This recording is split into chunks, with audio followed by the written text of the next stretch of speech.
Donald Trump को अब Europe की याद आ रही है। ईरान ने जैसे जैसे हमले तेज किए हैं, एयरक्राफ्ट कैरियर से लेकर के चारों तरफ जब ईरान ने बौछार कर दिया है मिसाइलों की, तो अब डोनाल्ड ट्रंप को ब्रिटेन की याद आ रही है, यूरोप की याद आ रही है और दुख जताने की कोशिश कर रहे हैं। बोल रहे हैं कि वेरी डिसअपॉइंटेड, क्योंकि जो ब्रिटेन के स्टार्मर हैं उन्होंने साफ मना कर दिया था एक बहुत बड़ा एयरबेस देने से।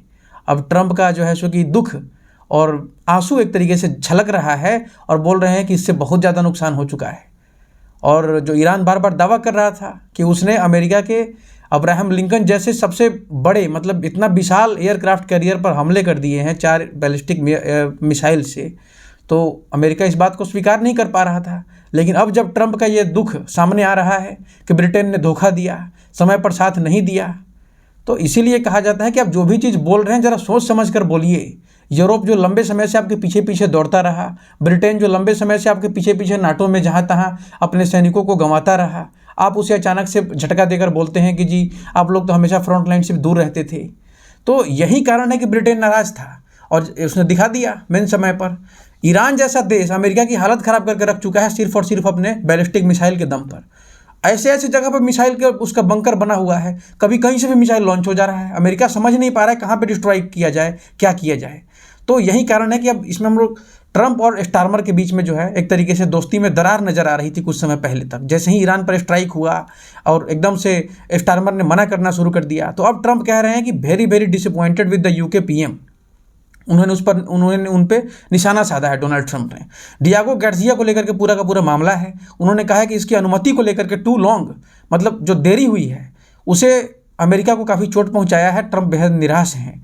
अब डियागो गार्सिया क्या है, तो युद्ध का गेम चेंजर है। ये जो ईरान के साथ हमारा इनका जो अमेरिका का युद्ध चल रहा है, उसके लिए पूरा का पूरा डियागो गार्सिया गेम चेंजर है। हिंद महासागर का रणनीतिक ज्वाइंट है ये, एक तरीके से यूके और यूएस का ज्वाइंट बेस है और ये बेहद इंपॉर्टेंट है पूरे क्षेत्र के लिए। मिडिल ईस्ट में अगर स्ट्राइक करना है तो यहाँ पर B-2 B-52 जैसे खतरनाक बॉम्बर के लिए लॉन्च पैड तैयार हैं पहले से ही। तो अगर ये नहीं मिलता है तो अमेरिका को बहुत ज़्यादा नुकसान हो सकता है। एयरक्राफ्ट कैरियर उसको बहुत ही नज़दीक लेकर के जाने पड़ेंगे, जिस पे कि हमले होने की खतरे के चांसेस बढ़ जाते हैं। तो यहाँ पर अगर देखा जाए तो लोकेशन ही ताकत बन गई थी, लेकिन ब्रिटेन ने मना कर दिया और दिखा दिया अपना ताकत अमेरिका को कि जाओ अकेले लड़ो, बहुत खुद को अकेले अकेले चल रहे हो। जर्मनी ने कुछ दिन पहले इस बात को कहा भी है कि अमेरिका अगर अकेले अकेले चलेगा तो भूल जाए सुपर पावर का सपना। वो अब बीते जमाने की बात हो गई कि आप अकेले अकेले चल करके और सुपर पावर बने रहोगे, ये फिर बात नहीं हो पाएगा वैसा। अब देखिए हुआ क्या, ईरान ने 4 मिसाइलों से हमला कर दिया USS अब्राहम लिंकन पे। अब इसका विवाद जब बढ़ा तो अमेरिका ने डिनाई किया, लेकिन अब तो साफ साफ दिख रहा है कि ट्रंप बता रहे हैं कि हाँ जी हमें ये मिलिट्री बेस की ज़रूरत थी। अगर सब कुछ आपके एयरक्राफ्ट से ही हो जाता, एयरक्राफ्ट कैरियर से ही, तो फिर उनको मिलिट्री बेस की ज़रूरत क्यों पड़ती। तो अब उन्हें समझ में आ रहा है। और देखिए ब्रिटेन मना क्यों कर रहा था, तो उसके पीछे का कारण यही है कि सुप्रीम लीडर की मौत हो गई, रिजिम चेंज की कोशिश कर रहे हैं वहाँ पे डोनाल्ड ट्रंप। इसके पक्ष में ब्रिटेन नहीं था और इसके पीछे भी और भी कई सारे कारण हैं जिसके कारण वो शामिल होना नहीं चाह रहा था। उसने बोला भी है कि वो इसमें शामिल नहीं था, जो हत्या हुई है खामेनेई की। इसमें हम लोग चर्चा करेंगे आगे। अब दोनों देश को अगर आप देखें तो 2 विश्व युद्ध में एक साथ रह चुके हैं दोनों के दोनों, US और UK। इसके अलावा देखें तो 5 आइज में, नाटो में, जैसे कई सारे इनका साझा इंटेलिजेंस चलता है, हथियार का कई सारा इनका प्रॉपर सिस्टम एक दूसरे से अलाइन है, जुड़ा हुआ है। लेकिन कानून और संसद के कारण जो है और राजनीति के कारण स्टार्मर रेडी नहीं हो रहे थे, लेकिन जब दबाव बढ़ा तो रेडी हुए और इसी कारण ट्रंप नाराज बताए जा रहे हैं। इस पर हम लोग डिस्कस करेंगे। तो देखिए ट्रंप साफ साफ कह रहे हैं कि मैं की स्टार्मर से वेरी वेरी डिसअपॉइंटेड हूँ। डियागो गार्सिया की अनुमति में बहुत ज़्यादा उन्होंने समय लगा दिया, अनुमति देने में काफ़ी ज़्यादा उन्होंने समय लगा दिया। ट्रंप ने कहा कि जब अगर 2 सहयोगी देश है जो लंबे समय से एक दूसरे का सहयोग करता आया है, उसके बीच में अगर ऐसी हिचकिचाहट होगी तो ये पहले कभी नहीं देखी गई और ये आगे भी सिचुएशन को बहुत ज़्यादा खराब कर सकता है। रणनीतिक फैसलों में जो देरी है वह नहीं होनी चाहिए। यह ट्रंप एक तरीके से नसीहत दे रहे हैं ब्रिटेन को, जो कुछ दिन पहले तक एकदम ऐसा लग रहा था कि पता नहीं क्या क्या फूंक करके बोल रहे हैं। ग्रीनलैंड पे हमला कर लेंगे, सब कुछ अकेले कर लेंगे, क्या कहते हैं पूरे यूरोप पे 10% एक्स्ट्रा टैरिफ लगा देंगे। अब अचानक से उनकी हेकड़ी निकल गई। ईरान के बैलिस्टिक मिसाइलों ने ही निकाल करके रख दिया, हालत ख़राब करके रख दिया अमेरिका की। बताइए कई सारे उसके फाइटर जेट जो है क्रैश होते हुए गिर रहे हैं, वीडियो वायरल हो रहे हैं। F-15 कुवैत में अभी क्रैश हो गया। पैट्रियट मिसाइल ने उसको शायद डैमेज कर दिया, उसको इंगेज करके गिरा दिया नीचे। तो यहाँ पे अगर देखा जाए तो ब्रिटेन ने शुरुआत में अनुमति रोक दी थी, सबक सिखाने के लिए ट्रंप को कि बहुत तेज बोलने आ गया कि चल रहे हैं अकेले अकेले, चलिए अब। तो बाद में लेकिन ब्रिटेन ने उनको बोला है कि भाई आप स्पेसिफिक और लिमिटेड डिफेंसिव के लिए ही केवल हमारे बेस का इस्तेमाल करें। ऑपरेशन के लिए उसने मंजूरी दी है, लेकिन सिर्फ और सिर्फ स्पेसिफिक एंड लिमिटेड डिफेंसिव के लिए, डिफेंस के लिए। तो यहाँ पे अमेरिका ने शुरुआत में औपचारिक अनुरोध किया था, बाद में उसने दबाव भी बढ़ाया, लेकिन मामला यहाँ पे सिर्फ रणनीतिक बेस का नहीं था बल्कि रणनीतिक टाइमिंग का भी था। अगर शुरुआत में अमेरिका को मिल जाता तो शायद उसके जो फाइटर जेट क्रैश हो रहे हैं, जो उसके अब तक खबर आ रही है कि तकरीबन 4 या 5 उसके जो सैनिक है वो शहीद हो चुके हैं, मारे जा चुके हैं, तो ये सब कुछ नहीं होता। आई थिंक बहुत ज़्यादा बचाया जा सकता था। तो डिएगो गार्सिया बहुत ज़्यादा अहम है, मतलब इसकी बात उतनी ज़्यादा की नहीं जाती है, लेकिन अगर आप देखें तो हिंद महासागर में यह जो रणनीतिक सैन्य अड्डा है यह भारत को भी नुकसान पहुंचा चुका है। इसका हिस्ट्री कभी और डिस्कस करेंगे, जब सोवियत और अमेरिका के बीच, तो यहाँ से फटाफट अमेरिका लगातार भारत पर दबाव बना चुका है पहले भी। तो यूनाइटेड किंगडम जो है कानूनी रूप से, ये पूरा का पूरा जो क्षेत्र है डिएगो गार्सिया का, यह कानूनी रूप से यूनाइटेड किंगडम का ही है, उसी के अधीन में जो है ये ब्रिटिश इंडियन ओशियन टेरिटरी का हिस्सा है। ये ब्रिटिश इंडियन ओशियन टेरिटरी का हिस्सा है डिएगो गार्सिया, लेकिन वहाँ पर यूनाइटेड स्टेट की बहुत बड़ी एक तरीके से अस्थायी सैन्य संस्थान भी मौजूद है, सैन्य व्यवस्था पूरी की पूरी उसके मौजूद है, और इसीलिए इसे यूके यूएस का एक तरीके से ज्वाइंट ऑपरेशनल बेस माना जाता है। अमेरिका यहाँ से लंबी दूरी की बम वर्षक हो गया, पनडुबिया हो गया, या फिर लॉजिस्टिक सपोर्ट का पूरा प्रॉपर यहाँ पे ऑपरेट करता रहता है अमेरिका, और पूरे क्षेत्र पे नज़र बना करके रखता है यहाँ से। लेकिन उसको परमिशन कई बार कुछ बड़े एक्शन के लिए लेनी पड़ती है ब्रिटेन से, अकेले नहीं कर सकता, क्योंकि कानूनी रूप से मैंने बताया ना कि पूरा का पूरा जो एरिया है वो यूनाइटेड किंगडम का ही वो है, ब्रिटिश इंडियन ओशियन टेरिटरी के अंदर में आता है। तो मिडिल ईस्ट ऑपरेशन के लिए यह पूरा का पूरा प्रमुख लॉन्च पैड था डिएगो गार्सिया, लेकिन ब्रिटेन ने शुरुआत में मना करके अमेरिका को झटका दिया है, जिसके कारण ट्रंप अब इस एक तरीके से अपना दुखड़ा रो रहे हैं। तो अनुमति में देरी अगर हो गया तो इसका क्या असर हो सकता था? देखिए, अगर शुरुआती चरण में अनुमति नहीं मिल रही है तो इसका मतलब है कि अमेरिका को सीधा और तेज स्ट्राइक में उतना वर्चस्व नहीं मिल पाया, उसको प्रॉब्लम आया शुरुआत में। अगर शुरुआत में ही युद्ध के शुरुआत में ही मेन चीज़ डिसाइड हो जाता है, अगर आप शुरुआत में ही दुश्मन की बहुत सारी चीज़ों को डैमेज कर देते हैं तो फिर दुश्मन आपके ऊपर काउंटर स्ट्राइक करने के लिए बहुत ज़्यादा हिम्मत और ताकत जुटा नहीं पाता है। लेकिन इसी कारण वो बोल रहे हैं कि अब इसमें होता क्या है कि इसका नज़दीकी है, ईरान से इसका बहुत ज़्यादा नज़दीक है, सुरक्षित है, और भारी क्षमता वाले इस पर रनवे भी मौजूद है इस एयर बेस पे अगर देखा जाए। इसका तुरंत फ़ायदा मिल सकता था अमेरिका को, लेकिन मिला नहीं क्योंकि ब्रिटेन ने शुरुआत में मना कर दिया। उसके अलावा देखिए तो यहाँ पे सप्लाई हब का बहुत अच्छा नेटवर्क है, हथियारों का स्टॉक भी है, सुविधा कमज़ोर इससे अगर नहीं मिलेगा तो क्या होगा, इस सब की सुविधा कमज़ोर पड़ जाती। अब यही हुआ था शुरुआत में, जिसकी वजह से अमेरिका को काफ़ी सारा नुकसान भी देखने को मिला है, जिसको छुपाने की कोशिश कर रहा है, लेकिन कई चीज़ें सामने आ रही हैं, एकदम फोटो वीडियो भी वायरल हो रहे हैं उसके। रणनीतिक दबाव भी कम हो सकता था अमेरिका के ऊपर ईरान की तरफ से। एक ईरान जो है, जो कि देखिए क्या क्या हालत ख़राब करके रख दिया, अमेरिका से टकरा रहा है, इजराइल से टकरा रहा है, पूरे के पूरे जीसीसी से टकरा रहा है, जिसमें कि 6 मुस्लिम देश शामिल हैं, सबको अकेले मतलब अपने बैलिस्टिक मिसाइलों के दम पर। यानी कि अगर आपका अटैकिंग पावर दमदार है तो फिर आप तहलका मचा सकते हैं, ईरान ने करके दिखा दिया। उसके बाद डिफेंस बहुत अच्छा नहीं है, लेकिन अटैकिंग पावर बहुत ही तगड़ा है, जो कि होना चाहिए। भारत के पास भी जो मिसाइल का जो व्यवस्था है, जो टेक्नोलॉजी है और जो विस्तार हो रहा है, वो बेहद तेज़ी से होना चाहिए, ताकि अगर हमारा कल को चाइना के साथ भी कोई मामला बिगड़े तो हमारे पास अटैक ऐसा तगड़ा होना चाहिए कि हम चाइना को पीछे जाने के लिए मजबूर कर दें। तो अमेरिका को अगर देखा जाए तो दूरस्थ बेस या एयरक्राफ्ट कैरियर पर ज़्यादा निर्भर रहना पड़ता है। अगर ये बेस नहीं रहता है तो उसको कहीं बहुत ज़्यादा लंबे दूरी से आना पड़ेगा, उसके एयरक्राफ्ट कैरियर को कई बार रिफ्यूलिंग करना पड़ेगा, या फिर एयरक्राफ्ट कैरियर को वहाँ पे लेकर के जाना पड़ेगा, जिस पे कि हमले हो सकते हैं। ईरान के नज़दीक अगर एयरक्राफ्ट कैरियर जाएंगे तो उस पर हमले होंगे। तो ट्रंप का जोड़ यही रहा है कि यह बेस बहुत ज़्यादा मेरे लिए अहम था। ट्रंप बार बार कह रहे हैं कि ईरान पर स्ट्राइक के लिए जो है, यह जो डिएगो गार्सिया का जो एयर बेस है बहुत ही ज़्यादा इंपॉर्टेंट था। इसमें B-2 बॉम्बर यहाँ से उड़ान भर सकता है बहुत ही आसानी से, जो कि हमेशा तैनात रहता है वहाँ पे। B-52 जैसे बॉम्बर हैं जो कि सीधे मिडिल ईस्ट तक वहाँ से आसानी से पहुँच सकते हैं, उनको कई बार रिफ्यूलिंग करने की ज़रूरत नहीं होगी वहाँ पर। और सबसे इंपॉर्टेंट बात है कि उस एयरबेस पर पहले से ज़बरदस्त रनवे, गोला बारूद का स्टोरेज और पूरा का पूरा पनडुब्बी सपोर्ट भी मौजूद है। यानी कि ज़मीन से आसमान तक पूरा एकदम सारा व्यवस्था, सिक्योरिटी सब कुछ वहाँ पे मौजूद है। मजबूत उसका लॉजिस्टिक इंफ्रास्ट्रक्चर पहले से वहाँ पे तैयार है। यह बेस ईरान के लिए अगर देखा जाए तो सीधे ईरान का कोई भी मिसाइल जो है उसको डायरेक्ट हिट नहीं कर सकता है। जैसे कि एयरक्राफ्ट कैरियर को हिट करने की दावा कर रहा है ना कि 4 बैलिस्टिक मिसाइल से हमने हिट कर दिया है, तो ईरान यहाँ तक नहीं पहुँच सकता है। उसका कोई भी बैलिस्टिक मिसाइल चाहे उसका रेंज नहीं है उतना, तो आसानी से यहाँ तक नहीं आ सकता है डिएगो गार्सिया तक। इसलिए इसको सुरक्षित भी माना जा रहा था और सब कुछ यहाँ पे एकदम तैयार था पहले से, इंफ्रास्ट्रक्चर से लेकर के एवरीथिंग। तो राजनीतिक रूप से भी देखिए तो अस्थिर और सुरक्षित लोकेशन है ये पूरा का पूरा। यहाँ पे कोई झंझट वगैरह है ही नहीं। अमेरिका को भारी मारक क्षमता वाला लॉन्च पैड यहाँ से मिल जाता है, ताकि वह आराम से लंबे दूरी तक जा करके करे। अगर ये नहीं रहता है तो फिर वही एयरक्राफ्ट कैरियर को आप लेकर के जाइए, उस पर निर्भर रहिए, जो कि टेम्पररी सॉल्यूशन है, जिस पे कि खतरा भी है। ईरान जैसे देश जिसके पास कई सालों से अपने मिसाइलों को मजबूत करते आ रहा है, उसे पता है कि कुछ नहीं, हम बस मिसाइल अपना मजबूत करेंगे। आज इसी के दम पे दुबई से लेकर अबू धाबी और दोहा सबको परेशान करके रखा हुआ है इसने, रियाद से लेकर के चारों तरफ अपने ड्रोन और मिसाइल।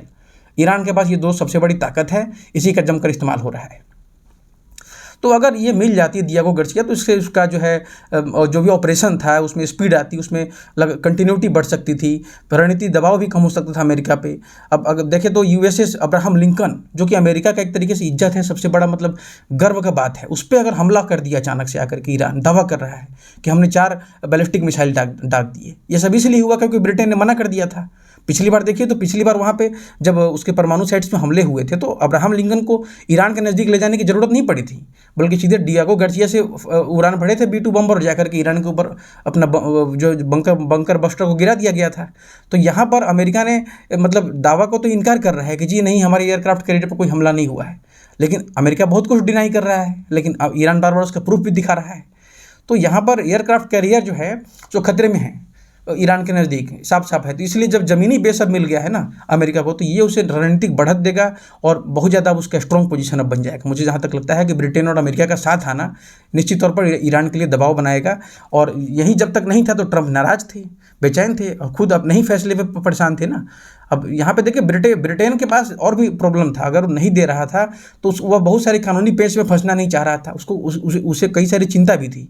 अगर ब्रिटिश क्षेत्र से हमला हो रहा है सीधे, मान लीजिए कि ईरान के ऊपर, तो उस तरीके से यूनाइटेड किंगडम सीधे सीधे युद्ध का अपराध माना जाएगा, उसके लिए युद्ध का पक्षधार माना जा सकता था, क्योंकि ट्रंप तो एकदम आंख बंद करके हमला कर रहे हो अपने पॉलिटिक्स से लेकर के एवरीथिंग को सेटिस्फाई करने के लिए। तो इसलिए ब्रिटेन पीछे हट रहा था कि भाई हम डायरेक्ट इस युद्ध में घुसना नहीं चाह रहे, मेरे धरती से डायरेक्ट उस पर हमला नहीं होना चाहिए। जो डियागो गार्सिया है वो आज भी यूके का ही धरती है एक तरह से। तो संयुक्त राष्ट्र की मंजूरी इसके लिए चाहिए। ब्रिटेन जो है सो कि उसका कहना था कि संयुक्त राष्ट्र की मंजूरी चाहिए, फिर जो है सो कि स्पष्ट आत्मरक्षा का बात होना चाहिए। आधार उसका ज़रूरी था कि अमेरिका जो अटैक कर रहा है वह मतलब आत्मरक्षा के लिए कर रहा है, पहले ये चीज़ को प्रूफ करना होगा ब्रिटेन को, तभी जाकर के वो करेगा। अंतर्राष्ट्रीय कानून से भी कई सारे उस पर सवाल उठ सकते थे अगर वह पहली बार में ही दे देता अपना एयरबेस ट्रंप को मनमाना करने के लिए, तो फिर ब्रिटेन पूरी तरीके से चारों तरफ से घिर सकता था, मुस्लिम देशों में उसका विश्वसनीयता कम हो सकता था, अचानक से बहुत कुछ हो सकता था उसके ऊपर। तो यूके में अगर देखें तो बड़े सैन्य ऑपरेशन से पहले देखें तो संसद और कानूनी सलाह लेनी जरूरी हो जाती है, ये परंपरा रही है। खास करके जो 2003 में जब इराक युद्ध हुआ था उसके बाद से यह मुद्दा बेहद संवेदनशील हो गया। और अगर हमला अगर डिफेंसिव है तो फिर वो परमिशन दे देता है ब्रिटेन, लेकिन अगर ऑफेंसिव है कि जानबूझ करके आप केवल अटैक करने जा रहे हो, तख्ता पलट करने जा रहे हो, किसी के राष्ट्रपति को उठा लेने जा रहे हो, तो फिर ब्रिटेन इसके लिए अलाउ नहीं करता है और फिर कानूनी विवाद भी वहाँ से बढ़ सकता है। उसका संसद है वहाँ पे, स्टारमर को जवाब देना पड़ सकता था। तो इसलिए स्टारमर बचे हुए थे शुरुआत में, और अंतर्राष्ट्रीय आलोचना होता अलग घरेलू राजनीति में फंस जाते। ग्रीनलैंड का मुद्दा पहले से ही गर्म है, जिसके कारण पूरा का पूरा यूरोप ट्रंप से नाराज है। ऐसे में अगर अचानक से कीर स्टारमर उसका साथ दे रहे हैं ट्रंप का, तो फिर उन पर और भी ज़्यादा दबाव बढ़ सकता था।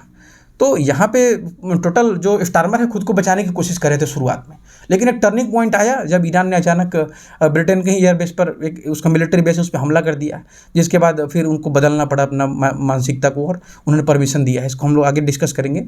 तो ये बीबीसी बोल रहा है कि जी 2 अहम ब्रिटिश का बेस है जिसका कि इस्तेमाल इस पूरे युद्ध में किया जा सकता है ईरान के खिलाफ। पहला तो है जो कि इंग्लैंड में स्थित है, जो RAF फेयरफोर्ड है करके, इंग्लैंड में स्थित है ये। लेकिन यहाँ से क्या है कि लंबी दूरी के जो अमेरिकी बम वर्षक हैं वह उड़ान भर सकते हैं। और जो दूसरा है वो डियागो गार्सिया है जो कि हिंद महासागर में है। यह यूके और यूएस का जो ज्वाइंट स्ट्रेटजिक बेस है जो मैंने बताया। तो यानी कि यूरोप से या फिर हिंद महासागर से, इन दोनों दिशाओं से ही अमेरिका के जो बड़े बड़े जो बम वर्षक विमान हैं वह सीधे ईरान पर आकर के दबाव बना सकते हैं, हमला कर सकते हैं। ये बीबीसी का कहना है कि 2 ऑप्शंस हैं और आई थिंक अब दोनों ऑप्शंस खुल चुके हैं क्योंकि ब्रिटेन ने परमिशन दे दिया है। यानी कि डियागो गार्सिया जो है वो ट्रंप के लिए बहुत ज़्यादा इंपॉर्टेंट था, और RAF फेयरफोर्ड, ये दोनों अगर देखें जो इंग्लैंड में स्थित है तो ठिकाना नहीं, गेम चेंजर हैं। और युद्ध में लोकेशन की ताकत जो है बहुत ज़्यादा इंपॉर्टेंट हो जाती है और समय ही सबसे बड़ा हथियार होता है। अगर ज़्यादा दूरी लग गया उसको तो फिर मुश्किल हो जाएगा। इसलिए लोकेशन, अमेरिका यही कारण है कि चारों तरफ अपना एयरबेस बना करके रखा हुआ है ताकि उसको उड़ान में, उसको सिस्टम को लॉजिस्टिक में, नेटवर्किंग में, हथियार को तुरंत वहाँ पर पहुँचाने में, ताकि उसको सहूलियत रहे। इसलिए चारों तरफ पूरी दुनिया भर में अपने एयरबेस बना करके बैठा हुआ है अमेरिका। तो यही उसके लिए इसका डिमांड था। तो अब वही बात है। अब देखिए दूसरी बात ये थी कि जो यूएस और इजराइल की जो संयुक्त स्ट्राइक हुई है ईरान में, वहाँ पर सीधे सुप्रीम लीडर को मारा गया। और ब्रिटेन को ये बात कहीं ना कहीं पहले से पता रही होगी कि जी यहाँ पर एक तरीके से किसी मतलब राष्ट्र के अध्यक्ष ही थे, एक तरीके से सुप्रीम लीडर थे वो, उनको मारने के लिए पूरी तरीके से कोशिश की जा रही है। तो शायद उसने ये परमिशन दिया नहीं था, क्योंकि उसे पता था कि मिडिल ईस्ट का ताकत संतुलन अचानक से बदल गया। और फिर ब्रिटेन के अंदर और मिडिल ईस्ट से बहुत से अच्छे रिलेशन हैं, बहुत सारे लोग वहाँ से यहाँ पे रहते हैं, यहाँ से वहाँ रहते हैं, बहुत कुछ कनेक्शंस हैं। तो लेकिन ट्रंप दावा क्या कर रहे हैं कि ब्रिटेन को बताने की कोशिश कर रहे हैं कि ईरान ने आपके बहुत सारे लोगों को मारा है, आपके देश के। ट्रंप का दावा है कि भाई आप आगे आओ, आप हमारे साथ आओ, मतलब युद्ध में कूद जाओ, क्योंकि ईरान पहले भी ब्रिटेन के लोगों को मारा है, परेशान किया है। यह ट्रंप का दावा है कि ये कहना चाह रहे हो। यानी कि कार्रवाई को नैतिक और क्या कहते हैं रणनीतिक आधार देने की कोशिश कर रहे थे डोनाल्ड ट्रंप। और स्टारमर को लास्ट में हालांकि झुकना पड़ा, और ब्रिटेन ने दूरी भी और भी कारणों से बनाई थी, जिसमें कि अगर आप देखें तो उसने साफ कहा था कि हम जो खामनेई को मारने वाली जो स्ट्राइक हुई है उसमें हम शामिल नहीं थे। ये स्टारमर का कहना है। अगर वह शामिल माना जाता तो सीधे सीधे यूके को एक तरीके से ईरान अपना दुश्मन घोषित कर सकता था, जैसे कि इसराइल को कर चुका है, अमेरिका को कर चुका है। और उसके बाद क्या होता कि जितने भी ब्रिटेन के एयरबेस मौजूद हैं, चाहे वो साइप्रस में हो, चाहे खाड़ी देश में हो, जहाँ पर भी ब्रिटिश के कोई भी बेस हैं मिलिट्री या कुछ भी, उस पर मिसाइल और ड्रोन के हमले हो सकते थे। शायद इसी कारण ब्रिटेन अभी तक रुका हुआ था, और फिर उससे अंतर्राष्ट्रीय कानून, संसद वगैरह ये सब चीज़ का जवाबदेही देना पड़ता। और जब ये बात आगे बढ़ता तो फिर राजनीतिक जोखिम हो सकता था, और कीर स्टारमर को अचानक संसद का सामना करना पड़ता। ये सब चीज़ हम लोग डिस्कस कर चुके हैं। तो यही बोला कि जी डिफेंसिव सपोर्ट है, उसके लिए हम दे रहे हैं आपको, लेकिन रजीम चेंज अगर आप करेंगे, आक्रामक कार्रवाई करेंगे, तो फिर हम नहीं दे सकते आपको। ये ब्रिटेन ने क्लियर कर दिया है उसे। अब अगर आप देखें तो ईरान ने कई खाड़ी देशों पर मिसाइलों की बौछार कर दी है। रविवार को अगर आप देखें तो ईरान का जो ड्रोन है वो सीधे साइप्रस में ब्रिटिश का जो RAF बेस है उस पर भी हमला कर दिया, निशाना बनाया। और ये हमला जो हुआ कि स्टारमर का जो बयान है ना, उसी कुछ घंटे बाद इसने कर दिया। स्टारमर का बयान है, उस पर हमला हो गया, फिर अब उन्होंने रेडी हो गया कि चलो अब हम लोग भी किया जाए, कूदा जाए। तो हमला होने के बाद ये कूद रहे हैं इस युद्ध में, एक तरीके से देखा जाए तो अब देखिए ब्रिटेन ने खाड़ी सहयोगियों की सुरक्षा के लिए जेट तैनात कर दिए हैं। अब ब्रिटेन एक तरीके से उधर से फ्रांस और जर्मनी भी बोल रहा है कि हम लोग भी आ रहे हैं। तो एक तरीके से नाटो अब इसमें एंट्री लेता हुआ नजर आ रहा है, जिस पे हम आगे डिस्कस करेंगे, क्योंकि नाटो को लेकर के भी नाटो की तरफ से ही बयान सामने आए हैं, जिस पे हम लोग नेक्स्ट में डिस्कस करेंगे। तो स्टारमर बोल रहे हैं कि हमारे जेट पहले से ही ईरानी हम लोग को इंटरसेप्ट कर चुके हैं। ये अपने लोगों को भी बता रहे हैं कि हम लोग पहले ही से ही जो भी अगर ईरान की तरफ से हमला हो रहा है उसको हम लोग इंटरसेप्ट कर रहे हैं। और कोशिश यही है उनकी कि भाई ईरान ये सब लॉन्च ही ना कर सके, मिसाइल चाहे ड्रोन। तो इसीलिए उन्होंने ये जो परमिशन दिया है एक्चुअली में। स्टारमर ने कहा है कि मेरा कर्तव्य है कि ब्रिटिश नागरिकों की रक्षा की जाए, खतरे को रोकना है तो मिसाइलों को एट द सोर्स ख़त्म करना होगा। ये कीर स्टारमर का कहना है, जो ब्रिटेन के प्रधानमंत्री हैं। उनका कहना है कि हम लोग सोर्स में ही ख़त्म करना चाहते हैं। और ईरान का जो सोर्स है वो बहुत ही ज़्यादा एक भूल भुलैया है एक तरह से, मतलब कहाँ से उसका निकल रहा है, किस बंकर से कब मिसाइल निकल रहा है, यह किसी को जानकारी नहीं है। तो ईरान एकदम रैंडमली कहीं कहीं से मिसाइल निकल कर सीधे बरसा रहा है। तो अमेरिका ने इसी कारण जो है सो कि स्पेसिफिक और लिमिटेड डिफेंसिव पर्पस के लिए उसको मिला है। अब अगर आप देखें तो अमेरिका का और यूनाइटेड किंगडम का रिश्ता जो है सो कि दोस्ती नहीं बल्कि एक लंबी स्ट्रेटजिक पार्टनरशिप रही है, स्पेशल पार्टनरशिप कहा जाता है। इन दोनों ने एक साथ मिलकर के 2 विश्व युद्ध को देखा है, तो साथ साथ रहे उस वक्त भी। 5 आइज में भी मैंने बताया, खुफिया नेटवर्क से लेकर के और रियल टाइम इंटेलिजेंस साझा करते आए हैं दोनों देश नाटो के ज़बरदस्त सदस्य हैं। और दोनों की जो है सैन्य इंटरऑपरेबिलिटी बहुत ही मजबूत है। हथियार का जो है प्रणाली एक दूसरे से जुड़े हुए हैं, कई सारे हथियारों के, बड़े बड़े हथियारों के, परमाणु का कई जगहों पर दोनों कनेक्टेड हैं। तो इस वजह से इनका जो ऑपरेशनल तालमेल है बहुत ही ज़बरदस्त है। इराक से हो या फिर अफगानिस्तान हो या फिर खाड़ी के कई सारे अभियान हो, ये दोनों साथ साथ रहे हैं, हमेशा दोनों साथ साथ ही चलते हैं। कुछ समय के लिए इनका मतभेद चलता है, लेकिन फिर जब कोई लंबा युद्ध हो तो फिर सारे एकजुट हो जाते हैं। और यूरोप भी हमेशा साथ देता है अमेरिका का, यही कारण है कि अब देखिए तो यूके इस बार घरेलू राजनीति को कानूनी आधार बना करके दूरी बना रहा था, लेकिन फिर धीरे धीरे अब शामिल होता हुआ नजर आ रहा है। ब्रिटेन ने अपना मकसद बदल दिया और ट्रंप अब बेशक अब खुश होंगे, क्योंकि उन्हें जो चाहिए था वो मिल गया। और मुझे लगता है कि अब ट्रंप आगे भी बयान देने से पहले थोड़ा सोच समझ के बोलेंगे। हालांकि उनका जो हैबिट है वो तो है, लेकिन फिर भी ब्रिटेन को नाराज़ करना, चाहे यूरोप को नाराज़ करना, कहीं ना कहीं अमेरिका को ही परेशानी में डाल सकता है। लेकिन अच्छी बात है कि सारे एकजुट रहते हैं। अब यहाँ पर कम से कम ईरान के लिए मुझे लगता है कि रशिया को आगे आना चाहिए, चाइना को आगे आना चाहिए, और जितना हो सके उसको मदद करना चाहिए, ताकि कम से कम डिफेंस खुद को कर सके। अकेला है इसके खिलाफ, सारे के सारे GCC देश जो है काउंटर स्ट्राइक करने की प्लानिंग कर रहे हैं, मुस्लिम देश सारे मिल करके। तो यहाँ पे इसको शिया देश है, अकेला इसको बचाना आई थिंक इम्पोर्टेंट है। यहाँ पर कुछ तो करना पड़ेगा, रशिया को सामने आना चाहिए। देखते हैं अब आगे